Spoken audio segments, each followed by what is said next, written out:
years ago and went, listen, as soon as AI is out of the bottle, you got 5 or 10 years before the world's wild. Build your bunkers, steal the money, take whatever you can, get it off the government balance sheet, however you're going to do it, because let Detroit go. Who gives a fuck? Don't give them health care. Doesn't matter. Don't fix the infrastructure. Don't fix the schools. From when AI's out of the box, you have 5, 7, 10 years, probably closer to 10, 15 years before shit gets really fucking weird. So Joe Rogan just laid out the elite endgame. Steal everything before AI makes human workers obsolete, then abandon the population entirely. This connects mass immigration, family destruction, and tech surveillance into one coordinated plan. Let's break down how this replacement strategy actually works. Well, it seems to be preparing to run a country without people. It seems very much, if I'm a nut, a conspiracy nut, which I am, and I'm wondering how you begin to sever ties with people. First, you're going to replace the people in your own country with people from another country that you could pay a lot less money to, who you have no cultural ties with, who you don't even speak the same language. This three-phase model makes perfect economic sense. Phase 1, flood labor markets to suppress wages. Phase 2, automate away the imported workers. Phase 3, rule over a depopulated landscape. Each step maximizes profit while eliminating human resistance to their control. Minute. And she goes, well, then who's going to be your doctor? Because she has an Indian doctor. Oh, boy. And I said, well, wait a minute. Hilarious. I said, hold on. That's hilarious. That's what she said. She goes, well, who's going to be your doctor? She's a boomer aunt sitting at my house in Southampton, going, well, who's going to be your doctor? And I go, why are we not training American children to be doctors in America? What'd she say to that? She goes, well, no one does their homework. I was a teacher for 30 years, and I know that no one does their homework. And I go, do you think it's possible that nobody does their homework? Because we need 2 incomes to run a house, and kids are left to play video games by themselves, and they're not being parented, you know? So I think this idea of like, we're importing doctors. You know what I mean? Because this whole idea is like, oh, these are jobs Americans won't do. And then they're like, well, it's agriculture and stuff. And it's like, okay, you can understand some of that. But then you're like, wait a minute. Are you saying Americans don't want to be doctors? That's crazy. They don't want to work in hotels or restaurants. Then you start going, well, what jobs can Americans do? I mean, Mark Andreessen came out, and I don't know if you have the quote, Jamie, but like Mark Andreessen literally was talking about, and I don't have a problem with Mark Andreessen per se. Here's the key insight. They deliberately destroyed the 2-parent household through economic policy. Real wages stagnated for 50 years while housing costs exploded, forcing both parents to work. Then they say, Americans won't do the work because kids raised by screens can't compete academically. If immigrants were taking the job of people at white shoe law firms, they would not be celebrating it. If they were taking the job of investment bankers, they would not be celebrating it. It's very obvious. Yeah. It's not anything wrong with the immigrants who come here. Obviously, that I would come here too to take someone's job because I'd want to survive. Notice the pattern. Hollywood has strict union protections. Law firms hire only from elite schools. Investment banks recruit from Ivy League. But blue-collar Americans? They're just lazy. The professional class protects itself while sacrificing everyone else to cheap foreign labor. Outbreed you. This is why when people talk about this issue, they often use the example of, you know, Western countries not reproducing enough, not replicating their population. And they go, well, there's going to be a crisis because people are not having enough children. So immigration is needed to sustain the population. What they never talk about is why people aren't having enough children. And a lot of it is because economically, they feel like they cannot afford to. Culturally, there have been policies that have, you know, focused on things outside of the family. We haven't had a ton of like pro-family policies in Western countries. Countries like Hungary and Poland prove pro-family policies work. They offer housing subsidies, child allowances, and tax breaks for families. Birth rates immediately rise. Western elites could implement these tomorrow, but they prefer importing replacement populations instead. Right. And I don't know any women that are mothers that regret it or are unhappy. Most of the happiest people I know are women with children. Truly. Yeah, they're very happy if that's what they want, and if they're very miserable if that's not I'm not what saying they want. they all should have children, but there's a lot of people. When you meet a young couple with children, I've never met happier people personally. Yeah. Studies consistently show mothers report higher life satisfaction than childless career women. But corporate feminism sold women the lie that boardroom meetings beat bedtime stories. This wasn't liberation. It was doubling the labor force to have wages. They are going to outnumber you pretty quickly, and their values will become the values of the larger society. Yeah, that's true. The other thing that's going on too is that from the 60s, 70s, and then when I was a child, you could sustain a family on one income. That's right.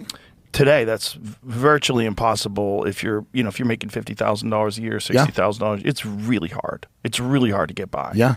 And if you have a wife and a family, and you have bills and a car and maybe terrible. 2 cars, it's fucking rough. Yeah. And Dave Smith talked about that. Yeah. Just thank the people who brought us into wars that cost trillions of fucking dollars. The math is brutal. Native birth rates at 1.4 children per woman, immigration at 2 million annually. Within 30 years, the founding population becomes a minority in their own homeland. This isn't accidental demographic transition, it's engineered replacement. Which is people, private individuals, that have it's a public-private partnership where you have guys like Bill Gates, Elon, Bezos, whoever, people at that level that have a large stake in a public-private partnership that's running society. Yeah. And I think that scares people a little bit, or it's a curiosity because you start going, and it's always kind of been the case. I mean, JP Morgan bailed the federal government out years ago. Like, these guys have always had a ton of power, but with tech, the level of power in terms of surveillance and data mining and the power over your life has never been as Orwellian as it is now. And it, even with AI and all of these models, it's even going to get more intrusive. Yeah. So I think it's not only these great fortunes, but it's their capability to literally be gods, to literally know what you're thinking, what you fear, what you want, your desires, all of these things, having all your data, knowing everything you do, knowing how fast your heart is beating. All these wearable things that you have that are transmitting frequencies to, someplace where all of your health data is being stored. That's what bothers a lot of people. Past elites needed armies to control populations. Today's tech oligarchs have smartphones, social media algorithms, and biometric surveillance. They know your location, purchases, relationships, even your heart rate. This creates unprecedented behavioral control without physical force. Yeah, that seems odd. Well, here's what's really wild to me. 4 parts. It's not just one. One lecture on the Antichrist would be insane. This guy's doing a series. He's doing a 4-part lecture on the Antichrist, and nobody in his inner orbit went, Peter, how about one lecture on the Antichrist or no lectures? Not 4. Well, I don't think he understands the optics. He certainly does not. Yeah. It's odd. Yeah. I think it's sold out. Well, of course. Well, it's a private lecture at a club in San Francisco about the Antichrist. What does he know about the Antichrist? Is he like... I'm guessing a lot. If you told me there was a movie and there was a guy who played the Antichrist, zoom in on that image of him. Yeah. I would say, oh, is that him? Was that the Antichrist? This is like me doing a 4-part lecture on Long Island racism. Just to show everybody, how much I know about it and how scary it is and how we got to watch out for it. But it's totally not me or anyone I know. It's no one that's ever been in my backyard, but those others. He's just kind of, leaning in, I guess. Thiel's Palantir builds surveillance systems for governments worldwide, while his venture capital funds companies developing autonomous weapons. Yet his side passion is studying the Antichrist. Maybe he's not warning about evil. Maybe he's embracing his role in it. It's so strange. Actually, no, I did open it. I opened it a little bit, and I was like, what? It's so strange to have this. You build military AI, military drone, autonomous drone technology to export to war zones all over the world. You build domestic surveillance technology to surveil our friends and neighbors. And then your other pet passion is the Antichrist. It's odd. Wouldn't you include tennis? Wouldn't you go, and I'm big into tennis? Something else. It's odd. And I like ice fishing. I build autonomous drone technology. I build domestic surveillance technology. And I love lake trout. And I love lake trout. And I love big mouth bass fishing. Yeah. But instead he goes, and I've also developed quite a keen interest in Satan. And I'd love to talk to everyone about it for 4 fucking things in San Francisco. The contradiction isn't accidental. Thiel builds the technological infrastructure for authoritarian control, then gives lectures about biblical prophecies of totalitarian rule. He's not warning against the Antichrist system. He's architecting it while providing religious cover. Right. A lot of it is like they will feed you and your family into a mulcher so they can live 2 blocks closer to the beach. It's just that things have always been good and they want them to stay good. So somebody told me once it's the highest levels of society perpetuating themselves and just staying at the top of the food chain. Right. And 90% of them have no idea what's going on and they're just rich and they just woke up rich and things are good and they could ski in Aspen or they could go to the wherever, Hamptons or Beverly Hills or whatever, or here, the beautiful areas here. And then 10% of those people are earning the money. They're the scions of the dynasties, or they're the CEOs, or they're the hedge fund managers, or the private equity people. And then 1 or 2% of those people are truly nefarious. Those are the people who are fun. And I mean, those are the people who are, those are the guys who are in that, whatever that smoke-filled room is. This explains elite coordination without requiring massive conspiracies. Most rich people just want to stay comfortable. But a tiny fraction, maybe 50 key players globally, actively shape policy through think tanks, lobbying, and media ownership. Small groups, massive impact.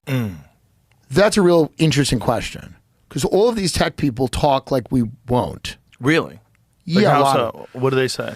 Well, basically, they've talked about the need to, one of the biggest startups during the pandemic was, and Thiel was an investor in this, was let's go buy a plot of land somewhere in the world and run a country on crypto and make it like a libertarian paradise. It was called Praxis. And they did this. This was a big startup, but it got, a good amount of funding because. Where'd they want to go? They were talking about like Madagascar, I think. They were talking about other places. But you're looking I'm not aware of this. Oh, it was a real thing. I mean, it was. Did you hear about this? Yeah. Jamie? Yeah, it was real. You look it up. I mean, it's there. So they were talking about using crypto and funding a new country? Yeah, they I don't think the tech people want. Praxis. I mean, and I met these kids. They were nice kids, but. Praxis states that it has 2,034 citizens, 124 companies. The companies founded by Praxis members have an aggregate valuation of $452 billion. Although, which is good for the economy for about 6 weeks. Right. Although original Praxis plans include development in the Mediterranean, the company has explored Greenland as a site. The tech people don't, I think they see. These charter city projects aren't solutions for America. They're escape pods for elites. Praxis, Prospera in Honduras, Seasteading Ventures. They're building parallel societies while letting American infrastructure collapse, planning to abandon ship when things get ugly. They allowed the infrastructure of the country to rot. They carved out places within the country that they were going to, secure, and those places are safe, and those places are beautiful, and those places have pretty good economies. And they let the rest of it, the Rust Belt, and the Sun Belt, a lot of the areas that were deindustrialized, they let a lot of that go. What's the next culmination of that? The next culmination of that, they're already kind of in a separate country. So this is just the leveling up of that with tech crypto, you're off the dollar system, you're in your own thing, or you're doing a digital currency system. You know, that seems to be the next phase. Interesting. Well, I think the next phase is allow the same thing that happened to Detroit to happen to the entire. Look at Detroit, Cleveland, Baltimore. Former industrial powerhouses now hollowed out while coastal enclaves thrive. Singapore, Dubai, and Swiss cantons show how elite zones operate. They're creating the same model globally. Guarded wealth islands surrounded by managed decay. Now, a lot of people, like in Elon, who's a smart guy, and I don't agree with him on everything, but he says things like, it's going to be good, and the standard of living are going to rise with AI. I hope that's the case, but there's going to be a lot of people out of work, and I don't quite know how people's standard of living is going to increase. I guess we're going to have some UBI that's enough or whatever, but it just feels to me like we're heading towards something that has the potential. Maybe it won't be. I'm not going to be a doomsdayer. It has the potential to be incredibly disruptive. It will be incredibly disruptive. Now, for the good or the bad, I don't know, but it does seem like people are preparing for the inevitability of a large war. AI benefits depend entirely on who owns the technology. If tech oligarchs control the robots, they capture all productivity gains while workers starve. Universal basic income becomes universal basic control. Comply with the system or lose your subsistence allowance. The only way you can make Insane. these changes to a society as swiftly as they are is by stifling dissent and punishing it and criminalizing it. Yes. There's absolutely no way to completely remake a society in the span of like 36 months, you know? Like, you can't do that without shutting everybody up. You shut everybody up and you import Nobody the is most voting violent to be a migrants. minority in their own country. Nobody is voting to lose economic and cultural ground in their own country. People certainly think immigrants can benefit a country and make a country better, and that's why historically we've had immigration. But nobody is voting for massive, large-scale immigration that completely destabilizes an existing economy. And the majority of it is Muslim. It's Muslim immigration. Which is weird. Like, Well, how, I it's- mean, think about yeah. all the Latin American countries, That's right. all the different countries. Like, why is this the one? Well, because it's the one you can't criticize. It's the one you cannot say you don't want. It's the one that is not going to be able.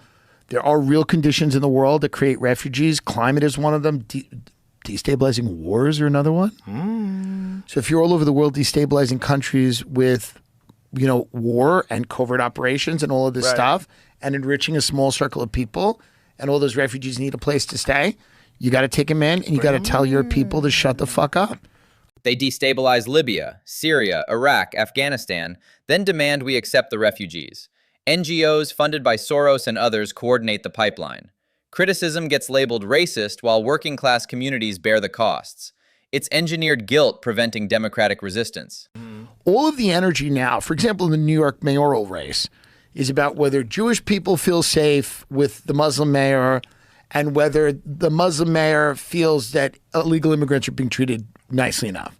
Yeah. They don't care at all about citizens of this country. They don't care about black people who are genuinely owed a debt from the things that Americans have done, bringing them to the country as slaves, preventing Jim them Crow. from acquiring wealth, Jim Crow, redlining, all that. That is no longer an issue. They don't talk about elderly people. They don't talk about Social Security. They don't talk about that. All of the energy that was you know, and it's happened right around Occupy Wall Street. Right around Occupy Wall Street, and people started to realize that it was a little bit of a scam the way the country was being run. You had people start to design a Democratic Party around identity politics. And then the Republican Party was always kind of designed around this idea that, like, you know, you had maximum freedom to start your own hedge fund. Shut up. Stop complaining. Whatever. And populism was kind of killed in America. Unions were killed. Workers' rights were killed. And now all this progressive energy that used to get funneled into, like, people having health care is now specifically for non-citizens. Occupy Wall Street terrified them because it united working Americans across racial lines against financial elites.